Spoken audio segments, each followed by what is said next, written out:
존경하는 고미야마 총장, 다나카 소장, 자리를 함께 해주신 외교사절 여러분, 그리고 이 자리에 계신 모든 여러분, 빛나는 혈통과 지성의 전당으로 세계적인 명성을 떨치고 있는 동경대학에서 강연을 하게 된 것을 매우 영광으로 생각하고 감사드립니다. 오늘 저는 한반도 공존과 동북아시아 지역협력이라는 주제를 가지고 첫째, 북한 핵 문제는 해결될 수 있는가? 둘째, 남북 간의 평화 공존은 가능한가? 셋째, 동북아 협력과 동아시아 공동체의 전망은 어떠한가? 넷째, 우리는 한일 간의 여러 갈등을 어떻게 풀어야 하는가? 이 네 가지에 대해서 제 의견 말씀을 드리고자 합니다.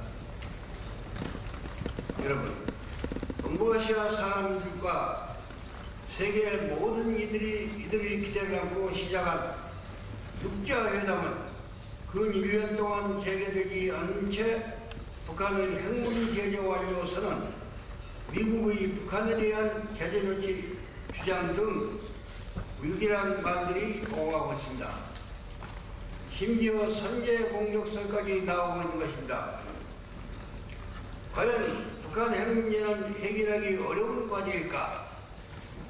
나는 대통령 재임 중이나 퇴임 이후에나 북한 핵 문제 해결에 대해서 일관된 주장을 해왔습니다. 즉, 북한은 핵을 완전히 포기하고 철저한 검증을 받아야 한다. 미국은 북한의 안전을 보장하고 경제 제재를 해제해 주어야 한다. 서로 불신이 크기 때문에 그 실천은 동시에 해야 한다. 그리고 육자회담이 이러한 실천을 보증하는 역할을 하는 것이 좋다. 만일 어느 한쪽이 약속을 어기면 육자회담은 나머지 국가들이 그에 대해서 엄중한 공동 대응을 해야 할 것이라는 것입니다. 미국 부시 행정부 출범 이후 미국 간의 대화가 끊긴 채 북한 핵 문제는 훨씬 악화되었습니다. 북한은 NPT를 탈퇴했으며 IAEA 사찰 요원을 추가했으며 최근에는 핵무기 개발 완료까지 주장하고 있습니다.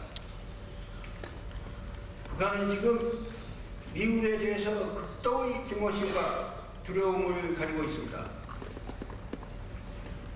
그러면서 한편으로는 미국과의 관계 개선을 열망하고 있습니다. 일본과의 관계 개선도 바라고 있습니다.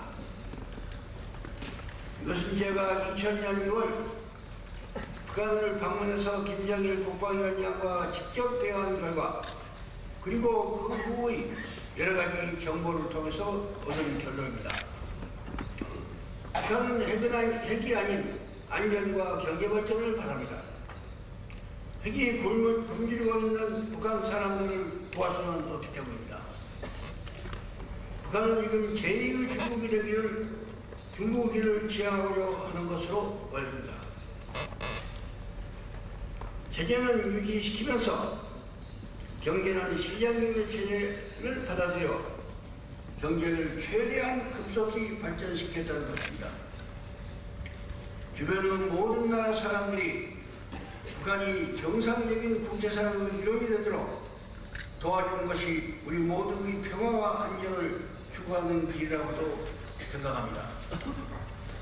북한도 지난 반세기 사이에 엄청나게 변화한 세계 정세를 직시하고 스스로 이에 대응하는 노력을 아끼지 말아야 할 것입니다. 최근 미국 일부에서 제기되고 있는 북한 제재론에 대해서 저는 지금이 그러한 조치를 취할 단계가 아니라고 생각합니다.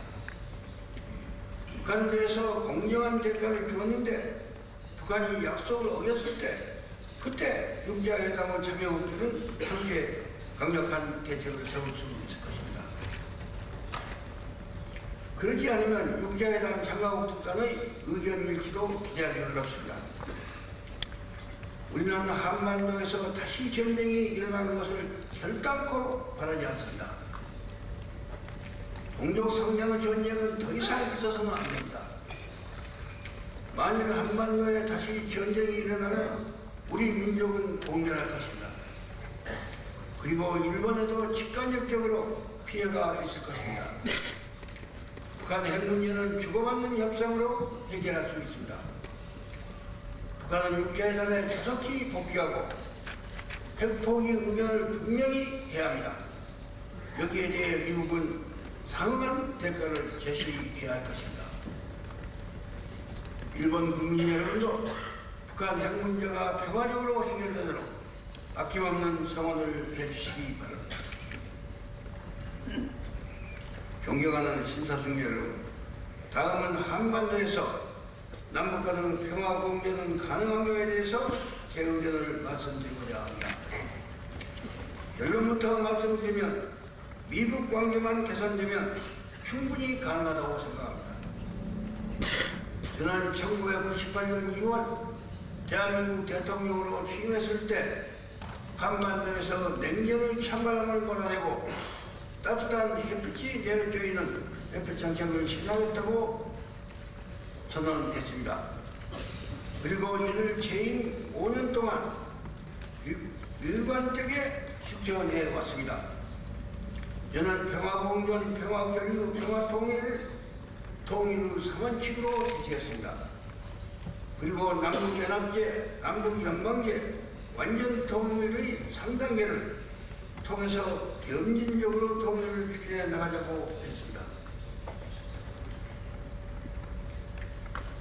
10년 또는 20년이 걸리더라도 남북은 평화적으로 통일해야 합니다. 저는 2000년 6월 남북 정상회담에서 김정일 국방위원장에 이런 저희 정책을 설명했고 김 위원장도 동의했습니다. 그리하여 우리는 통일 방안이나 남북 교류 등 여러 구체적인 문제에 대해서 성공적인 합의를 보았던 것입니다. 그리고 이것을 전 세계가 축복해 주었습니다. 6.15 정상회담 이후 한반도에는 많은 변화가 있었습니다. 긴장이 크게 완화되었습니다. 반세기 동안 총 200명밖에 만나지 못했던 이산가족이 약 1만 명이 상봉했습니다.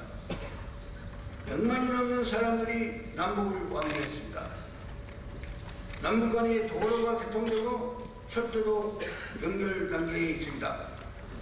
그러나 무엇보다도 북한 민심에 큰 영향을 준 것은 남한에서 매년 20 내지 30만 톤의 비료와 40만 톤의 쌀을 보내준 것입니다.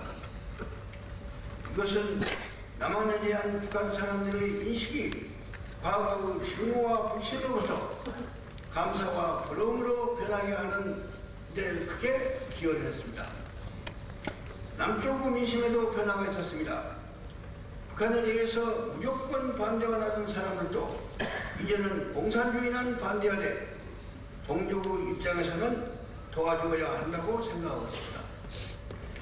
남북 교류가 늘어남에 따라 남한 사람들은 우리 체제의 우월성과 남한의 분명함을 실감하게 되었습니다. 즉 남한 사회의 성숙과 자신감에 큰 기여를 하게 된 것입니다. 존경하는 여러분, 한반도 평화와 안전을 위해서 저는 다음 세 가지를 우리 국민들에게 주장하고 있습니다. 첫째는 한미동맹은 안보를 위해 가장 중요시해야 한다. 둘째는 한일 미 3국 간의 공조를 굳건히 유지해 나가야 한다. 셋째는 북한 핵 문제가 해결되더라도 육자회담은 계속 지속되어 한반도와 동북아시아 평화의 안전판이 되어야 할 거다 하는 점입니다. 한반도 평화 안전은 일본의 평화 안전에도 직결됩니다. 우리는 이러한 목적을 위해서 북한이 핵무기를 완전히 포기하도록 노력해야겠습니다. 그리고 북한이 이러한 우리의 설득과 바람에 응할 때 우리도 북한이 국제사회의 일원으로서 참여하는 기회를 보장해 주어야 할 것입니다. 한국과 일본은 힘을 합쳐서 이러한 한반도 안정을 위한 노력에 협력할 것을 강조하고자 하는 바입니다. 북한에 대한 일본인 납치 문제에 분노하는 일본 국민의 심정을 이해하며 이 문제는 조속히 해결되어야 할 것입니다. 일본인 납치 문제가 해결되고 일본 국교 정상화가 실현된다면 동북아의 평화와 안정에 크게 기여할 것으로 생각합니다.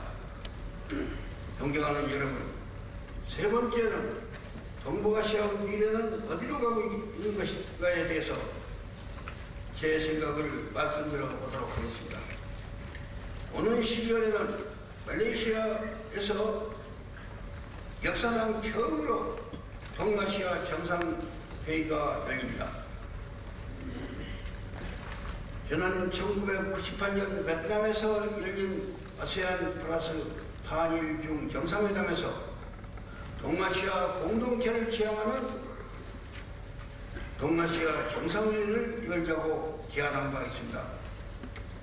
그 후 작년까지 회원 각국들이 연구 검토를 한 결과 마침내 동아시아 정상회의가 열리게 되었습니다. 21세기는 세계화 시대입니다.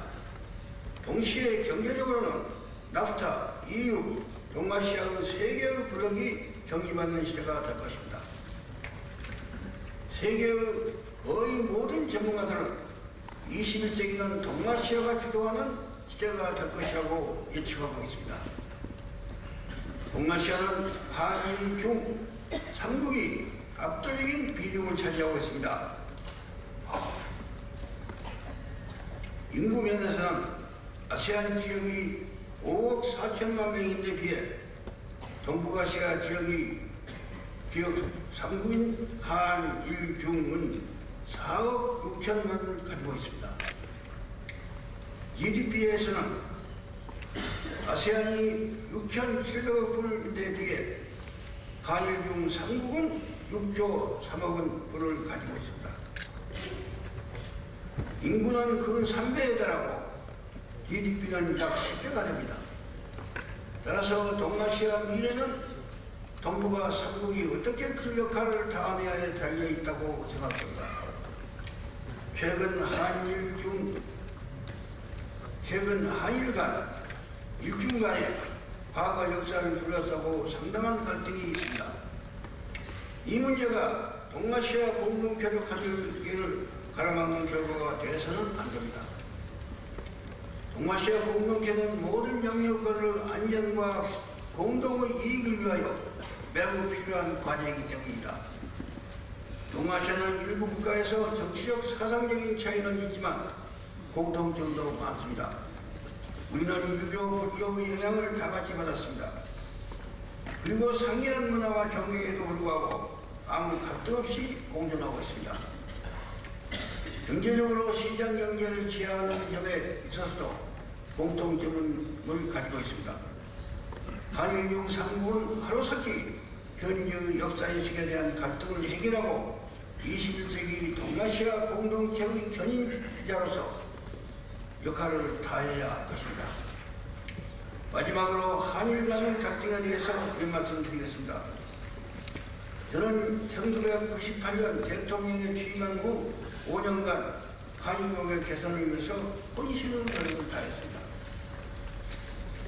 1998년 10월 일본을 방문하여 당시 오부지사와 한일 신시대를 여는 매우 성공적인 회담을 가졌습니다. 오부지사는 한국에 대해서 일본이 행한 과거사에 대해 통렬한 반성과 마음으로부터 사죄를 표시했습니다. 저는 오부지사의 역사인식을 평가하면서 미래 지향적인 관계를 일구어 나가자고 화답했습니다. 사실 저희 임기 5년 동안 한일 관계는 전례 없는 우호협력의 관계를 유지해왔습니다.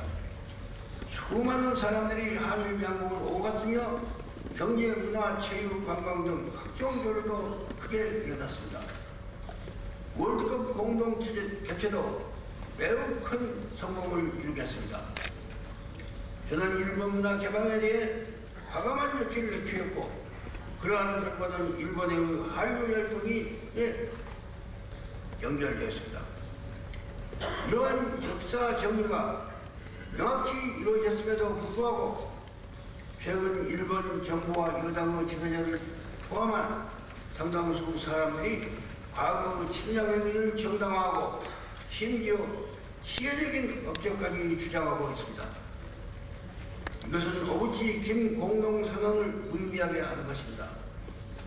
과거사에 대해서 일본 국가를 대표한 총리가 통절한 반성을 했으면 적어도 지도자들은 이에 역행하는 말을 하지 않아야 합니다.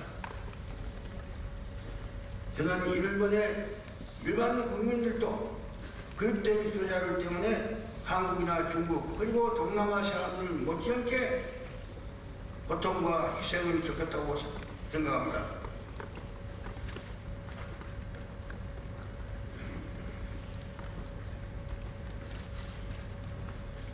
국민을 이 번호를 잘못 읽었는가 생각했더니 체크해 보니까 맞습니다.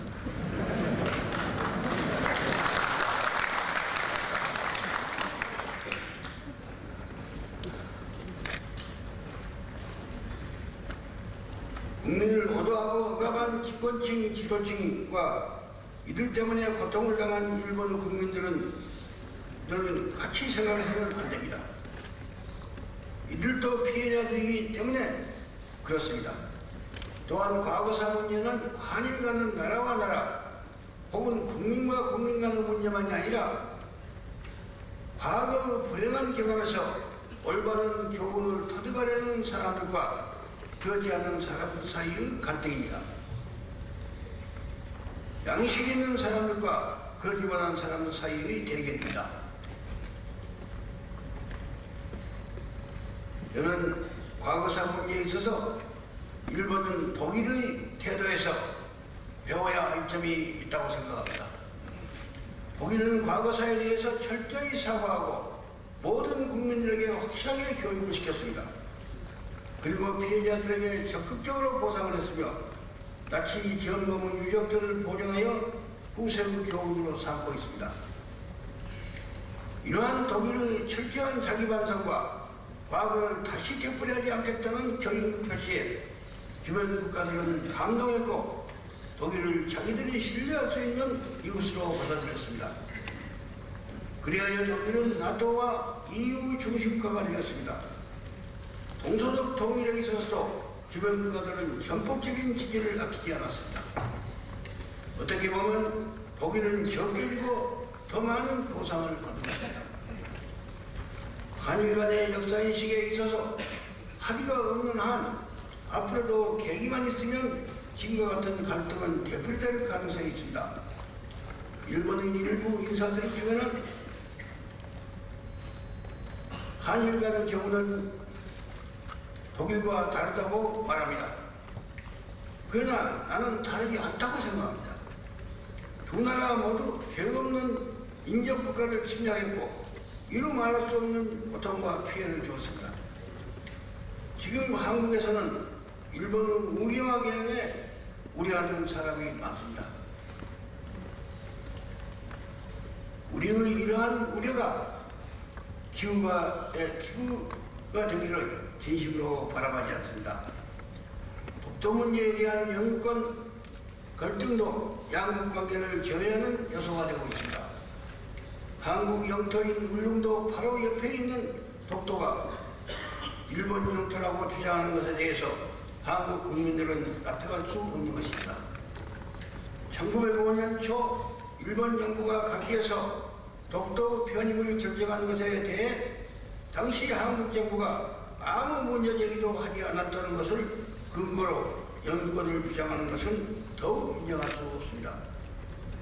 당시 우리나라는 사실상 일본의 지배하에 있었기 때문입니다. 독도 문제에 대해서 일본의 결단이 필요하다고 믿습니다. 나라를 위해 희생한 영혼에 참배하는 야스쿠니 신사 참배에 외국인이 간섭하는 것은 부당하다는 일본 일부 주장이 있습니다. 그러나 우리는 일반 정몰자에 대해서 참배하는 것을 시비하는 것이 결코 아닙니다. 범죄적 침략 전쟁을 일으켜 무고한 이웃 나라와 그 국민에게 평안할 수 없는 희생을 강요한 A급 경범을 참배하는 것을 반대하는 것입니다. 그것은 침략의 정당화라고 볼 수 있기 때문에 그렇습니다. A급 변호는 전쟁에서 전사한 것이 아니라 전범 재판에서 심판을 받은 사람입니다. 일본은 2001년 상하이에서 개최된 이펙 정상회담에서 한국과 단독 정상회담을 갖고 한일 간 현안 7개항에 합의했습니다. 그 합의에서 야스쿠니 신사 참전 문제에 대해서 일본은 세계 모든 사람들이 부담 없이 참배할 수 있는 방안을 검토하겠다고 약속했습니다. 이 약속이 실현되어야 할 것입니다. 한국 국민은 일본과 관계를 매우 중요시합니다. 마음 열고 대화할 수 있는 친구가 될 수 있기를 간절히 바라고 있습니다. 한반도와 동북아시아 평화를 위한 굳건한 파트너십을 유지할 것을 바라고 있는 것입니다. 일본은 한국 사람의 이러한 충격을 잘 이해하시고 여기에 적극적인 호응하는 결단을 내려주실 것을 바라마지않습니다. 저는 비록 정치를 떠났습니다마는 한일 양국이 98년에 합의한 오부지 김 한일 파트너십의 정신으로 돌아가 역사 앞에 책임질 수 있는 협력관계를 구축해 나가는 데 적극 힘쓰고자 합니다. 다시는 갈등 없는 진정한 협력의 한일 관계를 실현시키는 대열의 여러분과 함께 참여하고자 합니다. 많은 관심과 동참을 바랍니다. 감사합니다.